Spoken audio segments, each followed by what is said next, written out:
ব্রহ্মচর্য প্রতিষ্ঠায় বীর্যলাভের জন্য কার্যসূচি। মানসিক প্রস্তুতি। মনকে সৎচিন্তায় রত রাখা।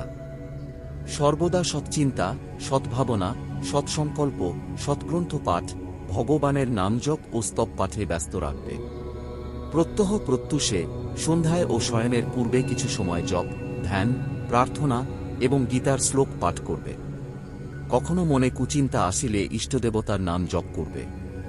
প্রায়শ্চিত্ত হিসেবে ভগবানের কাছে ক্ষমা প্রার্থনা করবে। শয়নের আগে অন্য যাবতীয় চিন্তা বাদ দিয়ে নাম জপ, প্রার্থনা এবং ধ্যান করবে। শোয়ার সময় কোনো কুচিন্তা মনে আসতে দিলে বীর্য রক্ষা সম্ভব নয়। প্রতিদিন ধর্মগ্রন্থ পড়া এবং অন্তত একটি শ্লোক মুখস্থ করা প্রয়োজন। দৈনিক অন্তত 2 ঘণ্টা জপ ও প্রার্থনা করবে। শয়নের আগে আত্মপরীক্ষা করে ডায়েরি লিখবে। দৈনন্দিন কার্যক্রম। গ্রীষ্মকালে সকাল 3টা এবং শীতকালে 4টায় ঘুম থেকে উঠবে। জেগে প্রথমে শয্যায় বসে নাম জপ, প্রার্থনা বা স্তোত্র পাঠ করবে।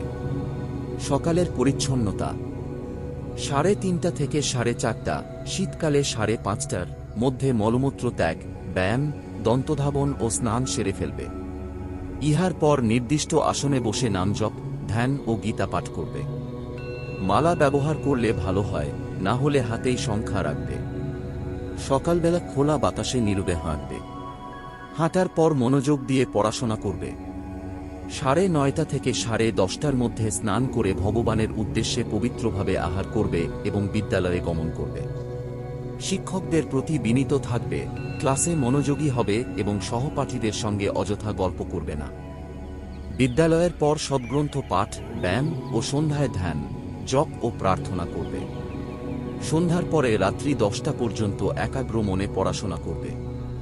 রাত 10:30টায়, শীতকালে 11:30টায় শোবে। শয্যায় শুয়ে নামজপ করবে এবং সোজা শোবে।